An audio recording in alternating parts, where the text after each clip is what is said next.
You ask Tiger to solve. This deals with linear equations with one unknown. The final result is y equals 27. Let's solve it step by step. Swap sides.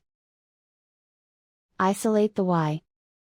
Multiply both sides by inverse fraction 3/5. Group like terms. Multiply the coefficients. Simplify the fraction. Multiply the fractions. Simplify the arithmetic. And so the final result is y equals 27.